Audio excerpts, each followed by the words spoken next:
Ini adalah Honda Beat 2024 varian tertinggi, yaitu Deluxe Smart Key, yang tentu aja sesuai namanya dia sudah dilengkapi dengan fitur keyless. Dan kali ini kami akan menjajalnya langsung, impresi berkendara harian menggunakan Honda Beat terbaru. Apakah dia lebih baik dari model sebelumnya atau justru masih mirip-mirip? Nah, langsung aja kita cobain di jalan raya.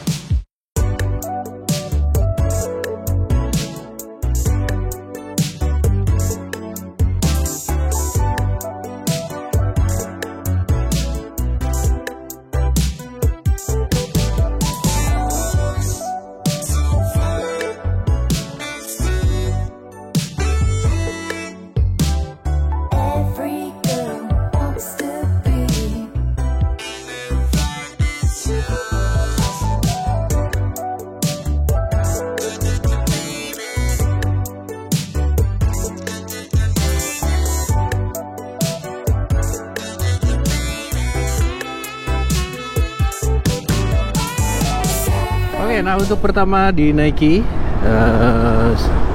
karena memang secara spesifikasi dia lebih ringan dibandingkan Beat generasi sebelumnya, jadi rasanya dia terasa cukup ringan ya, sesuai dengan karakternya sebagai skutik compact, harus juga yang lincah ya, tetap ada di Honda Beat 2024 ini. Terus berbeda dari Beat Street yang menggunakan pelek 12 inci, di Beat 2024 masih tetap menggunakan pelek 14 inci. Nah, saat dikendarai pertama ini rasanya masih cukup lincah, terus handlingnya pun oke. Ya masih mirip-mirip lah dengan Beat sebelumnya. Terus buat joknya juga terasa lebih lebar, kemudian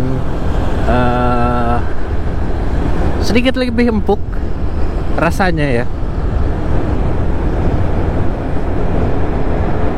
Lalu stangnya juga ringan, jadi buat manuver selap-selip nggak ada masalah sama sekali.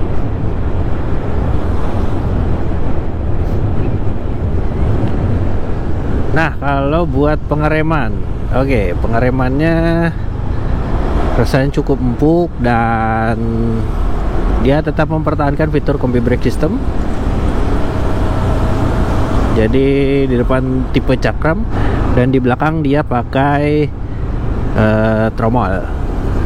Lalu fitur parking brake lock juga masih tersedia di Beat Deluxe Smart Key sebagai varian tertinggi ini. Nah, terus lihat di area stangnya.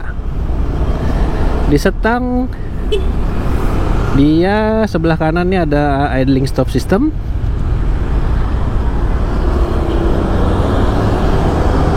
Terus di bawahnya ada starter, dan di sebelah kiri ini ada lampu jauh, lampu dekat, klakson. Juga di bawahnya ada lampu sen.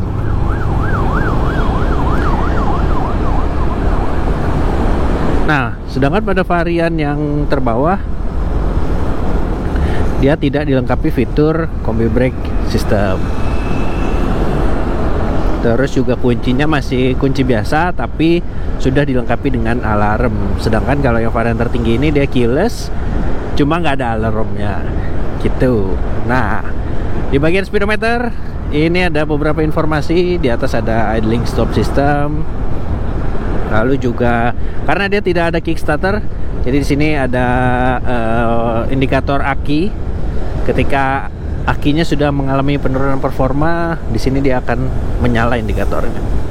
Terus ada lampu jauh, ada lampu sen yang terintegrasi jadi satu, baik mau sen kanan atau sen kiri dinyalakan, dia akan berkedip bersamaan indikatornya. Terus selain itu ada check engine dan juga ada indikator keylessnya. Lalu kalau di Beat Street dia pakai speedometer digital. Di sini masih menggunakan perpaduan antara analog dan juga digital, analognya sebagai speedometer dan digitalnya ada odometer serta indikator bahan bakar. Oh ya, di sebelah atas ini nih juga ada bulatan tertulis Eco di sana. Jadi ketika Anda berkendara Eco, dia akan menyala. Nah, buat stangnya, kalau dibandingkan dengan Beat Street, Beat Deluxe Marquee ini terasa lebih pendek stangnya. Jadi nggak selebar Beat Street. Cuma buat handlingnya sih nggak ada masalah sama sekali.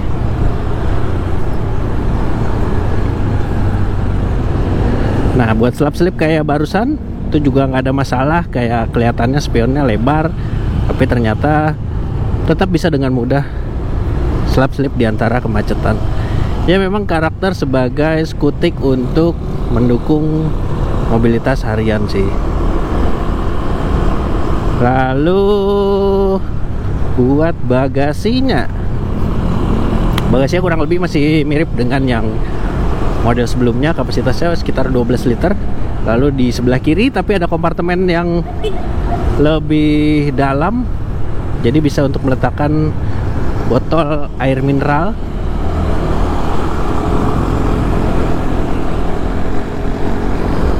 Lalu di kanannya ada power outlet untuk ngecas gadget, tapi di sini cuma lubangnya aja, sehingga gadget yang dicas harus ditempatkan di sebelah kiri.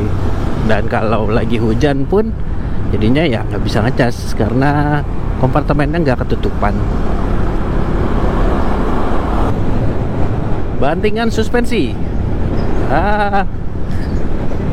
sebenarnya terasa sedikit lebih empuk kalau dibandingkan model sebelumnya, tapi memang tidak bisa dibilang empuk banget juga, enggak sih. Masih ada rasa keras sedikit. Nah, ini seperti ada speed trap seperti ini.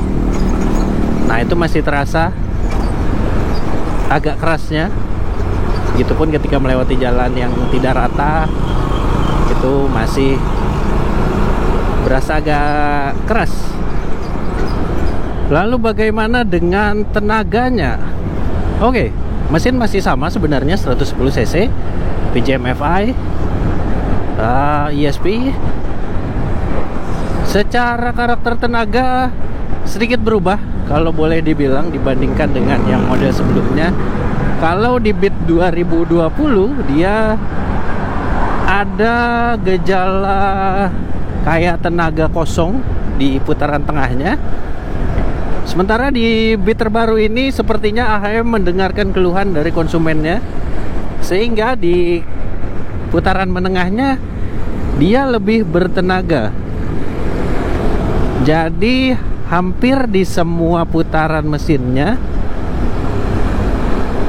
dia nggak ada efek kosong gitu.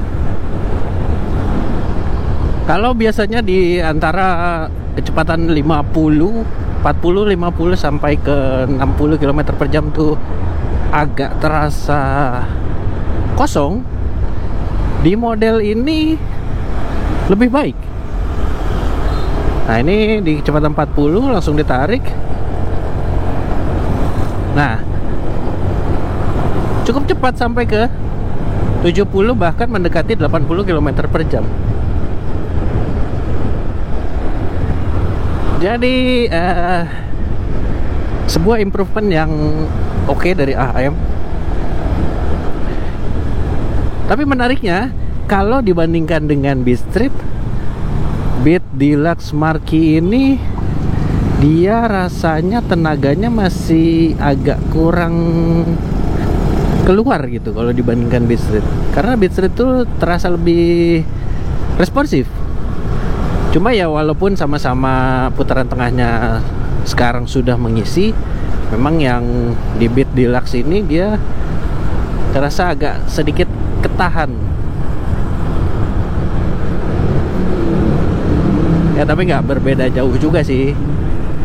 Dan untuk data akselerasinya pun meningkat karena tentu dia bobotnya lebih ringan dan putaran tengahnya lebih baik. Berdasarkan hasil pengetesan, data akselerasinya itu 0,80 km per jam diraih sekitar 16,5 detik. Beda sekitar 1-2 detik dibandingkan Beat generasi sebelumnya. Oke.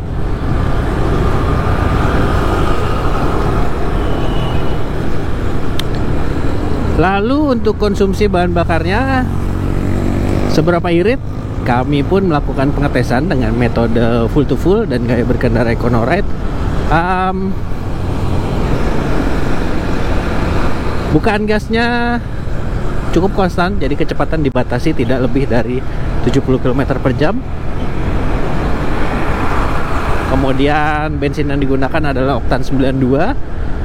Lalu tekanan angin bannya sesuai dengan rekomendasi pabrikan. Hasilnya Anda bisa lihat di tabel di bawah ini. Lalu gimana rasanya ketika dipakai untuk beraktivitas harian?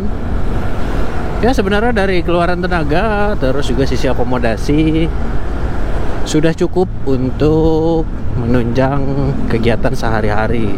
Bagasinya cukup bisa buat meletakkan jas hujan atau beberapa benda lainnya. Terus tenaganya juga oke buat stop and go. Kalau di Jakarta sih karena memang macet, jadi ya speed bisa untuk 60-80 km per jam bisa dengan mudah diraih motor ini. Apalagi dia udah ditambah dengan fitur keyless, sehingga meningkatkan sisi keamanan ketika diparkir. Dan ya memang akselerasinya jadi lebih responsif dibandingkan model sebelumnya. Ya mendekati dengan Beat generasi lawas yang dulu dikenal dengan performanya. Ini di Beat generasi terbaru mulai mendekati lah performanya ya, walaupun belum seresponsif Beat era itu, tapi sebuah update yang cukup menarik dari AHM.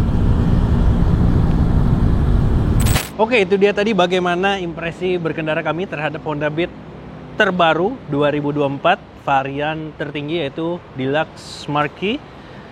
Nah, untuk harganya dia dibanderol Rp19.830.000 on the road Jakarta. Dan memang di video kali ini kami tidak membahas secara detail apa aja pembaruan serta fitur dan juga teknologi di motor ini, karena Anda bisa menyaksikan video lengkapnya di impresi perdana kami di link di atas ini. Di situ sudah dibahas lengkap apa aja yang berubah dari motor ini. Jadi bagaimana Mas? Dari harga yang ditawarkan serta performanya di jalan, silakan tuliskan komentar Anda di kolom komentar di bawah ini. Dah.